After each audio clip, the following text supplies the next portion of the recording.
हनुमान जी की महिमा अपार है। उनके जीवन और उनकी शक्तियों पर आधारित यहाँ एक चमत्कारी अध्याय प्रस्तुत है। अध्याय संकटमोचन श्री हनुमान की दिव्य शक्ति और चमत्कार। प्रस्तावना। हनुमान जी को कलयुग का जीवंत देवता माना जाता है। वे न केवल बल और बुद्धि के प्रतीक हैं, बल्कि भक्ति और समर्पण की पराकाष्ठा भी है। मान्यता है कि जहाँ कहीं भी रामकथा होती है, हनुमान जी वहाँ किसी न किसी रूप में अदृश्य रूप से उपस्थित रहते हैं। अष्ट सिद्धि और 9 निधि के दाता। हनुमान जी के पास 8 प्रकार की सिद्धियां और 9 प्रकार की निधियां हैं, जो उन्हें अद्वितीय बनाती हैं। अणिमा शरीर को अणु के समान छोटा कर लेना। महिमा शरीर को अत्यंत विशाल बना लेना। गरिमा अपने भार को असीमित बढ़ा लेना। लघिमा शरीर को पंख की तरह हल्का कर लेना। प्राप्ति किसी भी वस्तु को तुरंत प्राप्त कर लेना। प्राकाम्य पृथ्वी की गहराइयों या आकाश की ऊंचाइयों तक पहुंचना। ईशित्व दैवीय शक्ति और प्रभुत्व। वशित्व किसी को भी अपने वश में कर लेने की क्षमता। जीवन के 3 प्रमुख चमत्कारी प्रसंग।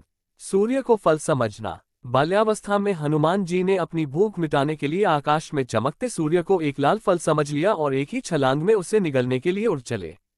यह उनकी अनंत शक्ति का पहला परिचय था। समुद्र लांघना और लंका दहन। जब माता सीता की खोज में समुद्र बाधा बना, तो हनुमान जी ने 100 योजन का समुद्र एक छलांग में पार किया। लंका में अपनी पूंछ से सोने की लंका को भस्म कर उन्होंने रावण के अहंकार को चुनौती दी। लक्ष्मण प्राण और संजीवनी पर्वत। जब लक्ष्मण जी युद्ध में मूर्छित हुए, तो हनुमान जी ने न केवल संजीवनी बूटी खोजी, बल्कि पहचान न पाने पर पूरा द्रोणागिरी पर्वत ही अपनी हथेली पर उठा लिए। यह उनके असीमित बल और त्वरित निर्णय लेने की क्षमता का प्रतीक है। कलयुग में हनुमान जी की उपस्थिति। धार्मिक ग्रंथों के अनुसार हनुमान जी को अश्वत्थामा, बलि, व्यास, विभीषण, कृपाचार्य, परशुराम और मार्कंडेय के साथ सब चिरंजीवी अमर माना गया है। वे आज भी गंधमादन पर्वत पर निवास करते हैं और अपने भक्तों की पुकार सुनकर उनके संकटों को हर लेते हैं। भक्ति का फल संकट कटे मिटे सब पीड़ा।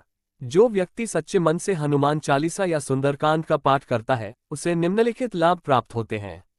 भय से मुक्ति, भूत पिशाच और नकारात्मक शक्तियां दूर रहती हैं।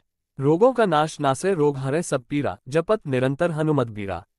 बुद्धि और ज्ञान छात्रों और साधकों को एकाग्रता प्राप्त होती है।